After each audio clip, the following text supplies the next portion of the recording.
Ok.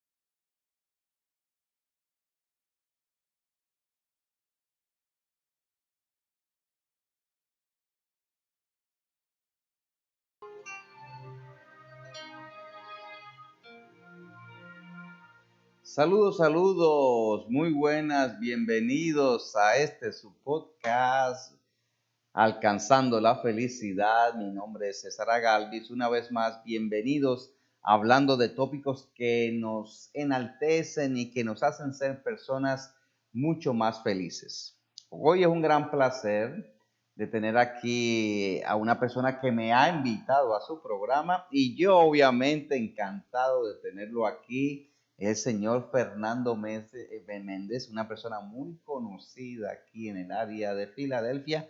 Por lo tanto, Fernando, otra vez más, bienvenido.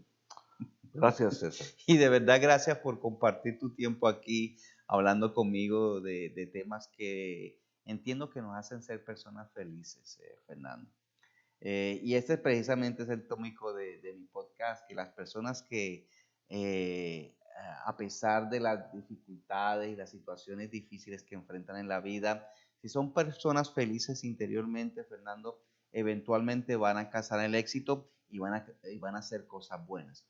Y te estaba comentando anteriormente a nivel de comentario que yo tuve o alcancé ciertas metas en mi vida, aún en ciertas condiciones no muy fáciles. Le estaba comentando a Fernando que yo estudié durante muchos años o viví durante muchos años en un basement y prácticamente mi alcoba era bastante pequeña, bastante reducida y mi cama pues era donde yo ponía mi computadora, ponía mis libros, en fin, hacía todo en ese cuarto pequeño. Mi printer lo tenía allí, en fin, pasaba por muchas circunstancias quizás un poquito incómodas, pero interiormente era una persona feliz y tuve éxito. Quizás otras personas fueron mucho más cómodas, tenían su escritorio, tenían su situación, pero el efecto fue el mismo. Tuve la oportunidad de lograr lo que me llevaba, que era tener un conocimiento académico bueno, y por fin, pues, alcancé eso. Entonces estaba comentando con Fernando y le estaba preguntando que si él había pasado situaciones un poquito incómodas o difícil, y él me estaba comentando de la situación de migrante y con el idioma. Y quisiera, Fernando, de nuevo, que me comentara sobre ese episodio de llegar aquí, de enfrentarte con el lenguaje, cómo usted sobrevivió y cómo esa parte interna de felicidad que siempre que la tenías pudiste sobrellevar esas dificultades aquí cuando llegaste a los Estados Unidos, Fernando. Sí, creo que también te respondo que la felicidad en ese sentido resulta de las actividades que uno emprende. Uh -huh, uh -huh.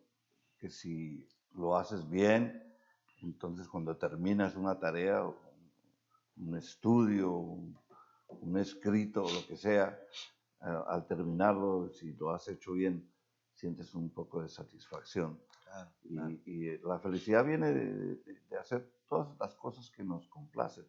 Lo más difícil es sentirse feliz en un empleo, en un trabajo que no lo llena a uno, que no le gusta, ¿no? Eso no quiere decir que trabajos, uh, trabajos que son difíciles, que aquí, hablando de inmigrantes, los inmigrantes llegamos aquí a hacer trabajos que nadie más quiere hacer a veces, ¿no? En agricultura o en restaurantes, estamos llenos de inmigrantes. Eso no quiere decir que no están contentos, pero están en una situación, lo que tú dices, que situaciones difíciles, que a pesar de eso pueden encontrar felicidad en hacerlo. Porque para todos los inmigrantes, yo creo que para la mayoría de nosotros, llegar aquí, ser capaces de integrarnos, de establecer un ritmo de vida, de tal vez tener la oportunidad de de tener un buen empleo, de educarse, de levantar una familia. Todo eso, a pesar de los problemas, de las dificultades que todo el mundo encuentra, al fin y al cabo encuentras satisfacción, felicidad, ¿no? en esto. En mi caso, con lo del idioma, pues llegué sin saber inglés, y llegué a sentarme en una clase, un salón de clase, escuchando conferencias sobre diferentes cosas. Yo no tenía ni idea. Luego tenía que leer notas. Leyendo sí entendía más de lo que escuchaba. Entonces, poco a poco aprende uno. Pero la satisfacción de haber completado esos estudios, ahí es donde uno se siente feliz, de haber hecho algo que vale la pena, que te va a llevar de aquí a allá, de A a B, estás avanzando un poco, estás aprendiendo algo, estás experimentando cosas nuevas, porque llegando como inmigrante a este país, por ejemplo, yo recuerdo la primera vez que vi la nieve, porque yo vine de Bogotá. Oh. En Colombia no hay nieve. Lo que se veía era el granizo, el granizo. El granizo sí, pero no, no la nieve. Yo no vi la nieve.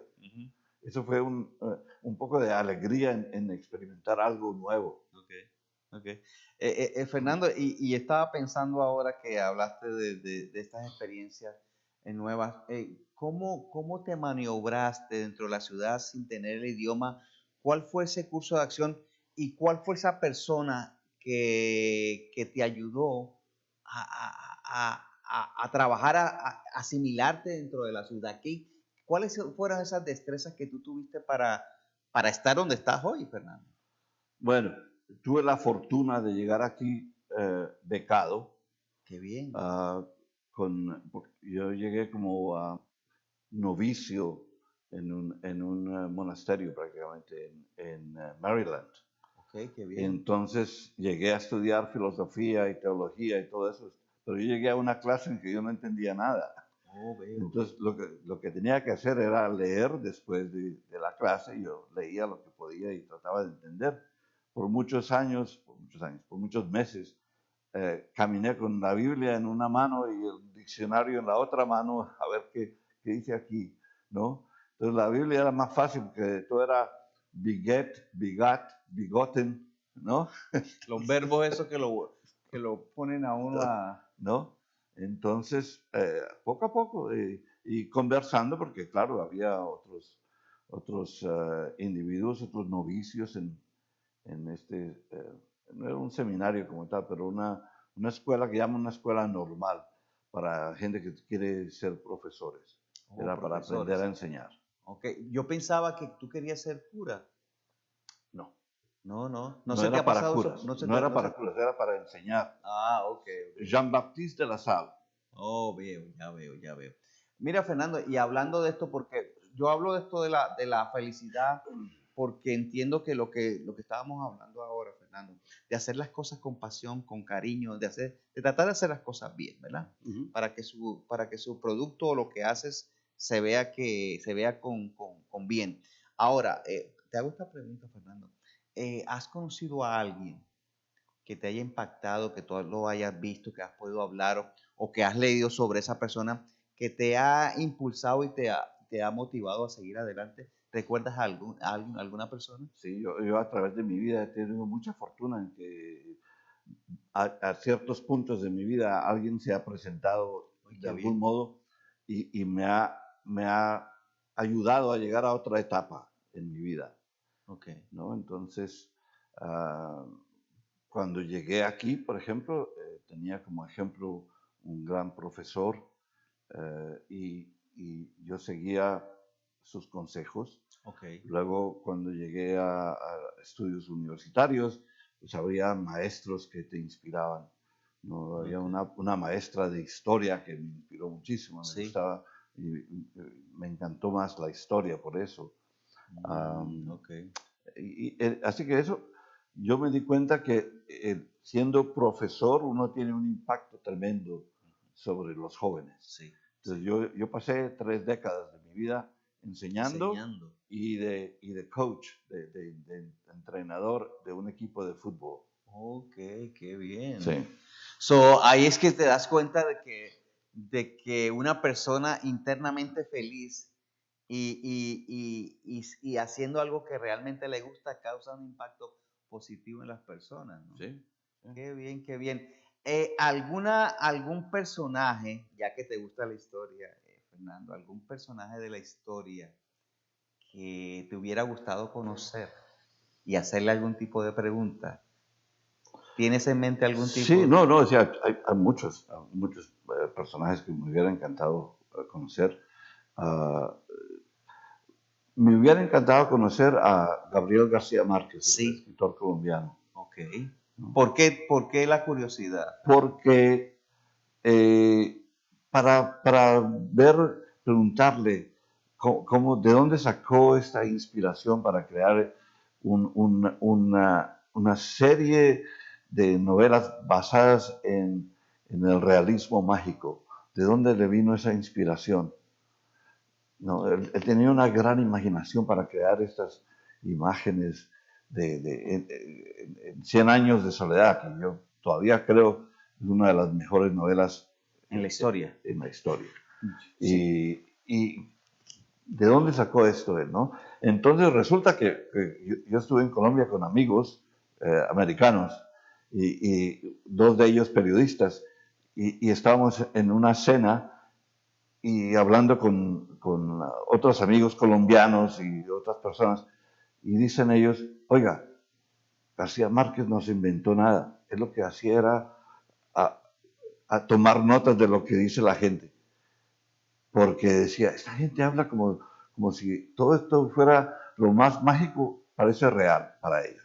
Sí, y Gabriel García Márquez escribía de una forma muy, muy simple, pero muy significativa. Lo que usted está diciendo es verdad. Sí, Él tenía ese talento de poder captar esas únicas cosas que quizás a nosotros se nos pasan desapercibidas. exacto. Lo que te dije de la nieve, por ejemplo, en su libro ¿cómo es el asunto? Es cuando descubren el hielo. Exacto, ¿No? exacto, En años de soledad. exacto. Te diría que descubren el hielo. Y luego Arquímedes, bueno de personajes, Ajá. se convierte en alquimista, convirtiendo todo en oro, tratando de convertir peces de oro hacia. Sí, yo creo sinceramente que Gabriel García Márquez es uno de los escritores ya del mundo. Sí, Orgullosamente, obviamente, estuvo en Colombia y parte de su vida también se hizo en México. sí, sí. Pero una de las cosas que García Márquez, yo lo oí en una entrevista, Fernando, fue que él tuvo, y esto es para efecto de las personas que les gusta colaborar con la gente, él tuvo apoyo de muchas personas. O sea, él fue un gran escritor y una persona con mucho talento, pero él le decía a muchas personas, oye, mírenme este párrafo, ¿cómo me quedó? O déjame una crítica. Y él tuvo colaboradores a su lado que lo ayudaron, Sí. obviamente, a que su talento fuera eso. Y una de las enseñanzas que esto es bueno decirlo, esto es para humildad de las personas que nos están viendo. Y esto lo he aprendido, Fernando, uno no puede hacer las cosas solo. No. Por más talento que usted tenga, por más poderoso que usted se sienta, uno no puede hacer las cosas solo. Entonces, eso es una gran lección para las personas que nos están escuchando, Fernando, que hay que colaborar, que hay que ser parte de una comunidad, que hay que hacer las cosas bien y que no se puede uno sentir omnipotente porque no hay personas como tal, Fernando. En esta etapa de tu vida, Fernando, que has hecho ciertas cosas, que fuiste profesor, que estás en una etapa de tu vida de reflexión, que ves las cosas desde el punto de vista de la experiencia, ¿cómo te sientes con tu vida, Fernando? Pues he llegado a un punto en que hay mucha satisfacción en buscar nuevos desafíos. Sí. Entonces ya uno ha hecho lo que quería hacer y está todo pues más o menos bien, hablando de la vida diaria, pero uno ya no puede llegar y decir, bueno, ya me voy a sentar a disfrutar de todo y no buscar nuevos caminos, caminos desconocidos. A ver, ¿qué pasa si me meto por aquí? ¿Qué pasa? Emprender algo nuevo, eso te da energía. Ok. Eso es lo que sucede. O si no, uno pues se rinde y dice, bueno, pues ya no quiero hacer nada. Okay. Y fuera de Gabriel García Márquez, Fernando, ¿tienes otra persona que te hubiera gustado conocerlo? Ah, ah, de la misma vena, te digo, Pablo Neruda, ¿O te gusta la literatura a ti? el poeta chileno. Sí. Sí, por otra razón, además de sus escritos, de sus poemas que son increíbles, ¿por qué esta perspectiva marxista? ¿Por qué? ¿De dónde viene eso? Porque García Márquez también andaba Por esos caminos. caminos, Sí, sí, sí. enamorado de Fidel Castro, ¿no? Pero por una razón, yo te digo, esto sería para una discusión de otro día, esto del marxismo en Latinoamérica, que en muchos casos no se consideraba a una persona intelectual a menos que fuera marxista. Si tú creías en el sistema económico del free market, del mercado libre de Estados Unidos y todo eso, tú no eres ningún intelectual. Simplemente es un bourgeoisie, el miembro de la burguesía. O sea, esa era la corriente de pensamiento que se veía anteriormente, ¿no? Entonces, para que te vean como un intelectual que vale la pena, debías aceptar el marxismo como la solución a la pobreza del mundo. O sea que si nos ponemos a pensar en la corriente, por ejemplo, del comunismo y del marxismo en estos países que lo quieren vivir y lo quieren adoptar, realmente son países o son personas que quieren ser felices, Fernando. Que quieren, exacto, pero en el papel es una ideología increíble, es una utopía. Todo el mundo igual y el gobierno controla todos los bienes de producción y todo el mundo satisfecho, pues, ¿quién va a decir que no? Okay. Pero resulta que en la práctica no sirve como forma de gobierno, como ideología en papel, muy bien. Sí ¿no? Es utópico. Y también yo podría escribir un libro en el cual ahora yo puedo volar por las montañas y ver los mares y ver los ríos desde arriba. ¿Quién no querría hacer eso? Pues claro. Okay. Yo veo ese deseo del marxismo de cambiar la humanidad de ese modo como una utopía que no funciona en la práctica. Porque ya vimos que lo que funciona en este mundo, y hemos cambiado aquí de tema, pero bueno, es el sistema que tienen los países del norte de Europa, donde es una mezcla de socialismo y capitalismo y les funciona. Eso funciona. Entonces hablando de política, Fernando, que a ti te gusta también la política, yo imagino que ese nivel, esa oratoria de la mayoría de los políticos es que las personas se sientan bien y se sientan felices con un nuevo mandato. Me imagino que ese es el político, ¿no? Sí. Yo decirte algo y usted entender lo que yo le digo y decir, mira, de esta forma es que vamos a llevar este país a cosas mejores. Aceptar las promesas de un político siempre. Okay. Por eso les damos el voto, porque nos prometen esto y decimos, claro, usted tiene la solución, aquí va mi voto. ¿Y qué pasa? ¿Y qué pasa, Fernando? Que muchos de nosotros, y esto le puede hacer la pregunta a mucha gente, dice, no, los políticos, la mayoría de lo que dicen son mentiras. Exacto.